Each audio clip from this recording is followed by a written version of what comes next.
आप देख रहे हैं अनहोनी। तो चलिए बढ़ते हैं आज की इस कहानी की ओर।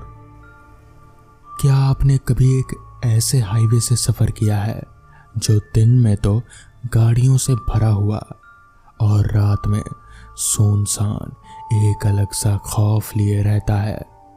लगभग सभी हाईवे तो ऐसे ही होते हैं।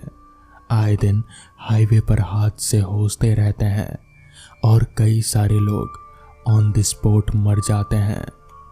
और इस तरह हर रोज शुरू होती है एक डर की कहानी। हमारे देश में कई सारे हाईवे प्रेत बाधित हैं, पर यह सच है जो मैं आज लेकर आया हूं, एक ऐसे हाईवे की कहानी। एक बार 7 दोस्त जो हैं रोहन, राजू, कमलेश, रोनी, श्याम, हितेश, तीनों एक ही कॉलेज में पढ़ते हैं और सभी दोस्त बहुत ही अच्छे घरानों के थे।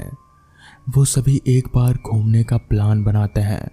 रोहन जो एक नामी बिजनेसमैन का बेटा है, वो अपने नए 5 स्टार होटल के बारे में बताता है जो एक नेशनल हाईवे के किनारे बना है, पर वहाँ पहुँचने में 10 घंटे लगते थे क्योंकि वो नई ब्रांच दूसरे शहर में थी। तो वो सभी अपने अपने घरों से परमिशन लेकर उन्होंने एक छोटा प्लान बनाया कि हमको कॉलेज के रिसर्च के लिए दूसरे शहर में एक कॉलेज में जाना है, तो उन्हें आराम से परमिशन मिल जाएगी। और सभी ने घर में यही बताया और उन सबको परमिशन मिल गई। परमिशन मिलने के अगली रात 10 बजे उन्होंने निकलने की सोची। रोहन और उसके दोस्त सब गाड़ी में बैठकर आराम से मस्ती करते हुए निकले जा रहे थे और आगे जाकर वो एक ढाबे पर खाना खाते हैं और बियर भी पीते हैं और कुछ रास्ते के लिए भी रख लेते हैं। और वो उस ढाबे वाले से जाकर पूछते हैं तो पता चलता है कि यहाँ से एक शॉर्टकट रास्ता है जो मेन हाईवे के बगल से जाता है और आगे जाकर हाईवे और वो दोनों एक हो जाते हैं। पर ढाबे वाले ने बताया कि वो जगह रात के लिए बहुत ही खतरनाक है और उस रास्ते में कहीं भी रुकना मत। वो सारे दोस्त एक साथ हंसते गाते निकल जाते हैं और ढाबे वाले की बात भूल गए। फिर गाड़ी से उतरकर बियर पीने लगे।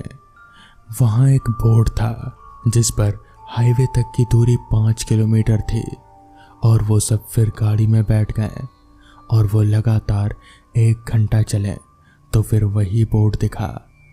पहले उन्होंने ध्यान नहीं दिया और फिर वो वहीं आ गए जहाँ से चले थे। अब सब लोग एक ही रास्ते के बीचों बीच फंस चुके थे। उन्हें समझ नहीं आ रहा था कि अब क्या किया जाए। वो गोल गोल घूमकर उसी जगह पर आ जा रहे थे। जब उन्होंने उस जगह के कई चक्कर काटे तो फिर वहीं पहुंच जाते जहां से शुरू होते हैं और एक जगह पर गाड़ी खराब हो गई। रोनी जो कि गाड़ी चला रहा था, वो गाड़ी चेक करने के लिए उतरा तो उसने बोनट खोला तो उसे बोनट में कुछ खराबी नहीं दिखी। पर उसने इस जंगल में मजाक करने की सूझी तो वो एक पेड़ के पीछे छिप गया। और तभी हितेश ने देखा कि रोनी तो है ही नहीं। वो डर गया। उसे वो चेतावनी याद आई जो ढाबे वाले ने कही थी कि उस रास्ते पर कभी भी गाड़ी मत रोकना। और वो जोर से चिल्लाने लगा तो उसकी आवाज़ सुनकर सब लोग जाग गए और डर भी गए। सारे दोस्त नीचे उतर गए बस एक को छोड़कर। और तभी अचानक रोनी बाहर निकल आता है और सब लोग खुश हो जाते हैं, पर उनको नहीं पता थी कि उनकी खुशियों को एक शैतानी रूह की नज़र लग चुकी है। अब रोहन ने कहा, गाड़ी तो खराब हो गई है, अब चलो पैदल ही आगे बढ़ते हैं। पर उनको क्या पता था कि वो कितनी बड़ी मुसीबत में थे। और सब दोस्त गाड़ी से अपना अपना बैग लेकर आगे बढ़ने लगते हैं। वो लगातार चलते रहें तो रोहन ने कहा, अब मैं देखता हूँ मैप पर, लोकेशन चेक करता हूँ। पर वहाँ सिग्नल तो थे ही नहीं। सब दोस्तों ने अपने अपने मोबाइल चेक करें, किसी के भी फ़ोन में सिग्नल नहीं था। वो थक कर वहीं सड़क के किनारे लेट गए और धीरे धीरे उन सब की आंखें लग गई। तभी सबसे पहले रोनी की नींद टूटी तो उसने देखा कि उसका कोई भी दोस्त वहां नहीं है और जंगल से रोनी को आवाज आ रही थी। तो वो उस आवाज के पीछे गया।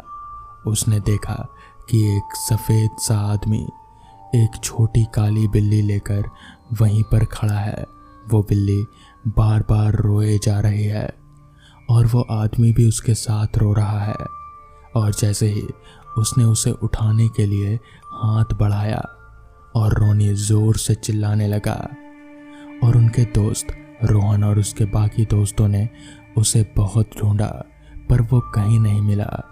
रूहानी ताकत ने उसे कहीं गायब सा कर दिया था। अब उनका एक दोस्त उनसे जुदा हो चुका था।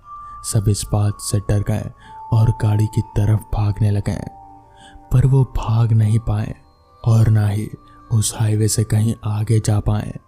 फिर सब एक साथ बैठ कर रहे थे। तभी एक काला साया आसमान में उड़ता हुआ दिखा और वो सबके ऊपर से बिल्कुल जंगल की तरफ गया। रोहन और उसके दोस्त कुछ भी नहीं कर पाए। तभी एक दोस्त ने अपने बैग से ओइजा बोर्ड की सहायता से आत्माओं से संपर्क करने की बात कही ताकि वो ये जान सकें कि आखिर इस आत्मा को चाहिए क्या। अब रोहन और उसके दोस्त ओइजा बोर्ड की सहायता से उस आत्मा को बुलाने की कोशिश करते हैं।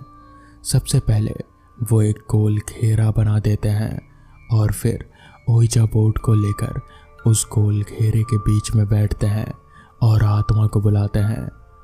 उन चारों के अलावा दो दोस्त जो इस शैतानी खेल से डर रहे थे वो लोग इससे बाहर ही थे और वहीं पास ही में बैठे थे। तभी अचानक से हितेश को कुछ सुनाई दिया और उसकी नींद टूटी और उसने देखा कि कोई भी उस जगह पर नहीं है, वो सिर्फ अकेला ही है। और तभी एक जोरदार चीख रोहन को सुनाई दी और वो सब उस घेरे से बाहर आ गए और उस आवाज़ की ओर जाने लगे। तो उनको पीछे से आवाज़ आई, कहाँ तक बचकर जाओगे, ये मेरी दुनिया है, कोई भी नहीं बचेगा। और एक भयानक चीख के साथ हितेश को भी वो आत्मा अपने साथ ले गई। अब बस 5 दोस्त ही जिंदा थे। वो बहुत रोए और बहुत दुखी भी हुए। एक शैतान उनके साथ जैसे खेल खेल रहा था और उन्हें एक एक करके मौत के आगोश में ले रहा था। पर जब जान पर बन ही गई है तो क्यों ना सब अपना ही सोचें। रोहन को याद आया कि गाड़ी में चलकर देख लेते हैं, शायद हम लोग बच जाएं। इस उम्मीद में वो सभी गाड़ी की तरफ गए। काफ़ी चलने के बाद उन्हें अपनी गाड़ी दिखी और वो लोग बहुत खुश हो गए। वो लोग जल्दी जल्दी गाड़ी में चढ़कर बैठ गए और थोड़ी कोशिश के बाद अचानक गाड़ी भी चल पड़ी और आगे जाकर उनकी गाड़ी हाईवे पर आगे बढ़ने लगी। मगर इस बार कहीं ना कहीं उन्हें ऐसा एहसास हो रहा था कि अब गाड़ी पर उनका कोई कंट्रोल नहीं है, वो गाड़ी अपने आप ही चल रही है। हालांकि रोहन स्टीयरिंग घुमाकर गाड़ी को कंट्रोल करने की पूरी कोशिश कर रहा था, मगर वो गाड़ी उसके कंट्रोल में थी ही नहीं। वो बस जैसे अपने आप ही चले जा रहे थे। 5 दोस्त डर के मारे सहमे हुए थे और बस चुपचाप गाड़ी में बैठे हुए रहे, क्योंकि गाड़ी बहुत तेज थी और वो लोग किसी भी कीमत पर गाड़ी से बाहर नहीं निकल सकते थे। गाड़ी यूं ही अपने आप ही चले जा रहे थे। कुछ देर चलने के बाद उन्हें सामने की तरफ एक झोपड़ी नजर आने लगी। उन्हें समझ नहीं आ रहा था कि आखिर इस भूतिया हाईवे पर यह झोपड़ी कैसे है और इसमें कौन ही रहता होगा। तभी गाड़ी चलते चलते अचानक एकदम से उस झोपड़ी के सामने जाकर रुकी और गाड़ी के सारे दरवाजे अपने आप ही खुल गए। रोहन ने बहुत कोशिश की कि वो गाड़ी के दरवाजे बंद करे और वापस से गाड़ी को आगे बढ़ाए, मगर ऐसा हो नहीं पा रहा था। मतलब कि जो भी वो शैतानी आत्मा थी वो चाहते थे कि वो लोग इस जगह पर गाड़ी से नीचे उतरें। तो उन लोगों ने बेबस होकर ऐसा ही किया। वो लोग गाड़ी से नीचे उतरे और धीरे धीरे उस झोपड़ी की तरफ आगे बढ़ने लगे, इस उम्मीद में कि शायद उनको कोई मदद मिल जाए। वो लोग उस झोपड़ी के पास पहुंचे और रोहन ने जैसे ही दरवाज़ा पीटने के लिए हाथ आगे बढ़ाया कि दरवाज़ा एकदम से खुला। झोपड़ी के अंदर बहुत ज़्यादा अंधेरा था, कुछ भी नज़र नहीं आ रहा था। रोहन ने अपने मोबाइल को निकाला और फ्लैशलाइट जलाकर सामने देखा तो उनके होश उड़ गए। उनको रगों में दौड़ता खून जैसे पानी सा हो गया और ठहर सा गया। उन्हें अपनी आंखों पर यकीन नहीं हो रहा था, क्योंकि उस झोपड़ी के अंदर रोनी और हितेश की लाश पड़ी हुई थी। लाश बहुत ही बुरी हालत में थी। शरीर का हर अंग बिल्कुल अलग था, कहीं सिर तो कहीं पैर। उन सबको समझ नहीं आ रहा था कि आखिर ये सब हुआ कैसे और आखिर ये कर कौन रहा है। वो लोग डर के मारे थर थर कांपने लगे। उनको एक कदम चलने की भी हिम्मत नहीं थी। वो लोग वहीं पर बैठ गए। वो लोग वहां बैठे अपना सिर पकड़कर रोए जा रहे थे। उन्हें समझ नहीं आ रहा था कि आखिर ये सब हुआ कैसे।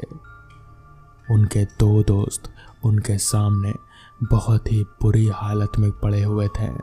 तभी अचानक से उन सभी के सिर के ऊपर वही बड़ा सा काला साया मंडराने लगा और उन सभी की आंखों के सामने बिल्कुल अंधेरा सा छा गया।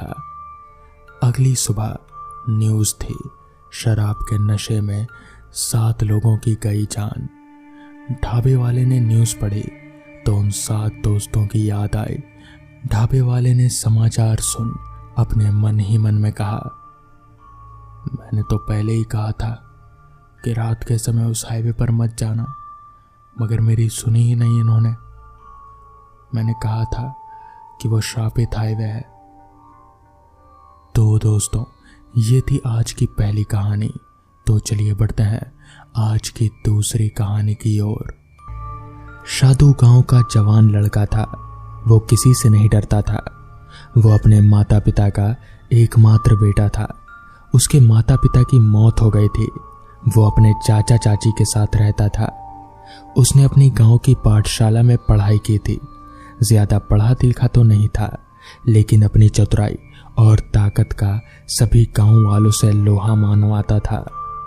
एक दिन गांव के मुखिया को समझदार और ताकतवर की जरूरत आन पड़ी। मुखिया जी शहर के किसी व्यक्ति को अपने पास रखना चाहते थे, लेकिन कोई भी शहर से गांव में काम करने को तैयार नहीं होता, क्योंकि मुखिया जी थोड़े कंजूस किस्म के आदमी थे। उनके कुछ शुभ चिंतकों ने उन्हें सलाह दी, आप शादू को क्यों नहीं नौकरी पर रख लेते? वो गांव का लड़का है और आप जो भी दे देंगे वो मान जाएगा। वो आपका बहुत सम्मान करता है और दिल लगाकर सेवा भी करेगा। मुखिया जी मान गए। शादू को बुलावा भेजा गया। शादू ये बात सुनकर खुश हुआ। मुखिया जी के यहाँ काम पर लग गया। मुखिया जी ने उसे कुछ दिनों के लिए अपने बेटे के साथ शहर भेज दिया। शादू वहां पर 1 साल रहा। उसके बाद वो वापस आया। गांव आने के बाद पता चला कि उसके चाचा की तबीयत ठीक नहीं है। उन्हें दूसरे गांव में वैद्य जी के पास ले जाना होगा। वहीं से उनकी दवा चल रही है। वो गांव 3 गांव के बाद पड़ता था। रास्ते में एक जंगल पड़ता था। सुबह सुबह ही निकल पड़ा अपने चाचा को दिखाकर आते आते रास्ते में ही रात हो गई। वो अभी जंगल को आधा ही पार किया था कि रास्ता भटक गया। वो घोर जंगल में जा पहुंचा। उसे कुछ भी अनुभव नहीं था, जैसे कुछ गलत रास्ते पर आ गया हो। वो बैलगाड़ी और अपने चाचा को छोड़कर सही रास्ते की तलाश में निकल पड़ा। शादू रास्ते की तलाश में और भी भीतर जंगल में चला जाता है। जंगल में बारे में उसने बहुत ही डरावनी कहानियां सुन रखे थे। वो भी डरता हुआ चला जा रहा था। रास्ते में जाते हुए उसको अचानक शियारों के रोने की आवाज सुनाई पड़ी। वो डर गया। उसके शरीर में डर की एक सिहरन उठ पड़ी। वो अपने चारों ओर देखने लगा। वो गहरे जंगल में आ पहुंचा था। खुद को उसे पता नहीं था कि वो किस ओर था और किस ओर जाएगा। कुछ समय रुककर सोचता रहा, फिर आगे बढ़ने को हुआ। तभी फिर से शियार के रोने की आवाज गूंजी। साधु आवाज से दूर जाने की कोशिश करने लगा। तभी जोर की हवा चली। हवा चलने की आवाज से डरकर इधर उधर देखते हुए आगे बढ़ा। आगे बढ़ते हुए इसी तरह की आवाजें और हवा का चलना होता रहा। कुछ ही समय में उसको एक घर दिखाई दिया। उस घर में उसको हल्की रोशनी ऊपर के कमरे में दिखाई दी और कोई परछाई का अनुभव हुआ। साधु डरता हुआ घर के पास गया। उसने पहले आवाज लगाई। 2-3 बार आवाज लगाने के बाद भी कोई जवाब नहीं मिला। उसने दरवाजे को खटखटाया। पहली बार में कोई उत्तर नहीं मिला। वो पीछे आकर फिर से उस खिड़की को देखने लगा। वो वहां पर अब कोई परछाई नहीं थी। अब सन्नाटा छाया हुआ था, लेकिन रोशनी अब भी आ रही थी। ये देखकर फिर से वो दरवाजे की ओर बढ़ा। इस बार उसने दरवाजे को 2-3 बार जोर से पीटा, लेकिन इस बार भी कोई जवाब नहीं आया। उसने सोचा कोई और रास्ता होगा। घर के चारों ओर घूमने लगा, लेकिन उसको कोई भी रास्ता नहीं मिला।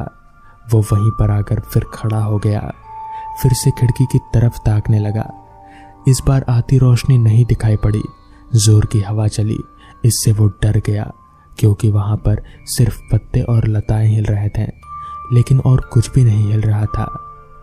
इतने में डरकर वो वहां से भागा। साधु बदहवास भागता रहा। तब तक भागा जब तक कि वो अपनी बैलगाड़ी तक नहीं पहुंच गया। वहां पहुंचा तो देखा कि वहां पर गांव के कुछ लोग पहुंचे हुए हैं। उन सभी लोगों को लेकर वो अपने घर चला गया। किसी को कुछ नहीं बताया। गांव पहुंचने पर पता चला कि गांव में क्या हो रहा है, जब वो नहीं था। उस जंगल में एक स्त्री आती है जो हमारे पास के खेत पर है, जो सभी को फांस लेती है। उसके बाद वो बीमार पड़ता है। कुछ दिनों में उसकी मौत हो जाती है। तुम्हारे चाचा पर भी उसी का असर है, जिसके कारण उनको बचाना बहुत मुश्किल है। तभी साधु बोलता है, कोई तो उपाय होगा। इस पर लोग बोलते हैं, हाँ उपाय है, उस स्त्री से ही पता चल सकता है। साधु सोच में पड़ गया, उससे कैसे पता किया जाए। उसने सोचा कि पहले उसको पकड़ा जाए, तब तो उससे पता चल ही जाएगा। उसको पकड़ने के लिए जितने भी लोग उसका शिकार हुए हैं उनसे बात की। पता चला कि सभी को वो महिला रात के वक्त खेतों की रखवाली के वक्त मिलती है। सभी बात पे विचार किया। वो रात में जाने का निर्णय लिया। रात को वो खेत पे रखवाली कर रहा था। तभी उसको जंगल से किसी के आते दिखा। वो सोने का नाटक किया। वो महिला एक वेश में थी।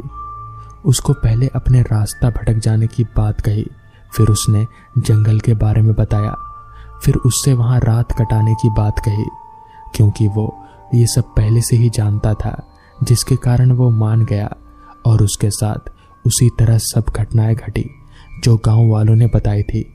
सुबह होने से पहले वो जाने को हुई। तभी साधु ने उसके कपड़े में सुई के माध्यम से धागा फंसा दिया, जिससे वो जहां जाएगी पता चल जाएगा।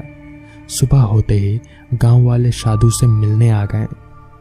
सब उसको ठीक देखकर खुश हुए।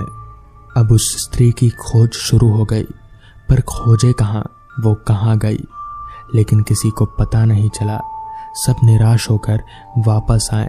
तभी सब कहने लगे कि वो नहीं मिली, पता नहीं कहाँ चली गई, कहाँ ढूंढे। तभी साधु बोला, जंगल में। ये सुनकर सभी डर गए। पता चल जाएगा कि वो कहाँ है, ये सोचकर सभी जंगल की ओर चल पड़े। वहां जाकर साधु ने उस धागे को खोजा, फिर उस धागे के साथ चलता गया। सभी गांव वाले वहां पहुंचे। फिर उस चुड़ैल को सभी पकड़कर लाए और उसे जिंदा जला दिया गया। उसके बाद उस घर को भी गांव वालों ने तोड़ दिया। गांव के सभी बीमार व्यक्ति ठीक हो गए। कुछ ही दिनों में सब कुछ ठीक हो गया। तो दोस्तों, ये थी आज की पहली कहानी। तो चलिए बढ़ते हैं आज की दूसरी कहानी की ओर। ये घटना साल 2009 की है। उस समय मेरे गांव तक बिजली नहीं पहुंची थी। घटना बरसात के दिनों की है। एक दिन मैं अपनी साइकिल से कुछ सामान खरीदने एक छोटा सा मार्केट गया था, जो कि लगभग 7-8 किलोमीटर घर दूर था मेरे घर से। सामान खरीदते खरीदते पता नहीं चला कब अंधेरा हो गया। अंधेरा होते ही बारिश शुरू हो गई, ऐसी बारिश जो रुकने का नाम नहीं ले रही थी। बारिश के चलते मुझे दुकान के सामने रुकना पड़ा। रात को करीब 10:30 बजे के आसपास जाकर बारिश पूरी तरह से रुक गई। मैं खुश होकर भगवान का शुक्रिया अदा किया, लेकिन मुझे कहाँ पता था आगे जो होने वाला था उसके बारे में। बारिश रुकते ही मैं घर जाने लगा था, लेकिन कीचड़ और पत्थर के कारण मैं ज्यादा स्पीड से नहीं जा पा रहा था। ऊपर से एक हाथ में टॉर्च लाइट और एक हाथ में हैंडल। कुछ देर जाते ही मेरी नसीब ने मुझे दगा दे दिया। लगभग 1 से 2 किलोमीटर के बाद मेरी साइकिल का टायर फट गया। मेरे पास और कोई चारा नहीं था सिवाय साइकिल और सामान को ठेल कर आगे जाने के अलावा। बरसात के दिनों में रात के करीब 11:30 हो गए थे, जो कि काफी डरावने होते हैं। मुझे भी बहुत डर लग रहा था और मुझे अब भी 5-6 किलोमीटर पैदल घर जाना था। गांव पहुंचने में 2-3 किलोमीटर बाकी था और टाइम करीब रात के 12:30 बजे का हो रहा था। उस समय मुझे कुछ बारात में बजने वाले बैंड की आवाज सुनाई पड़ी। मैं खुश हो गया और सोचने लगा, चलो इधर लोग हैं, ऊपर से बाराती। मेरा डर तो मानो खत्म ही होने लगा। जैसे जैसे मैं करीब जा रहा था मुझे आवाज जोर से सुनाई दे रही थी। मैं खुशी से जा रहा था, लेकिन ये जो खुशी थी वो डर में बदलने वाली थी, मुझे जरा भी अंदाजा नहीं था। जैसे ही मैंने करीब पहुंचा, जो मैंने देखा उसे देखकर मेरे पैरों तले की जमीन खिसक गई। मैंने देखा कि जो बाराती थे उनके सर ना तो सीधे थे और ना ही उनके पैर थे। बिना सर और उल्टे पैर वाले बाराती देखकर मैं बहुत डर गया। मैं इतना डर गया कि मैंने साइकिल और सामान वहीं छोड़कर अपने गांव की तरफ भागने लगा और बहुत ही तेजी से 10-15 मिनट में मैं अपने घर पहुंच गया। मैंने पिताजी को ये सारी बातें बताई। पिताजी ने कहा कि अच्छा किया, वरना पता नहीं क्या होता। अगली सुबह हम लोग उस जगह पर गए और हमें सामान और साइकिल दोनों मिल गया, मगर वो सब क्या था ये आज तक पता नहीं चल पाया। तो दोस्तों, ये थी आज की कहानी। अगर आपको ये कहानी पसंद आई हो तो वीडियो को लाइक और चैनल को सब्सक्राइब कर दें। तो मैं आपका दोस्त आर्यन जल्द ही मिलूंगा आपसे ऐसी ही नई कहानियों के साथ। तब तक के लिए अपना ख्याल रखें।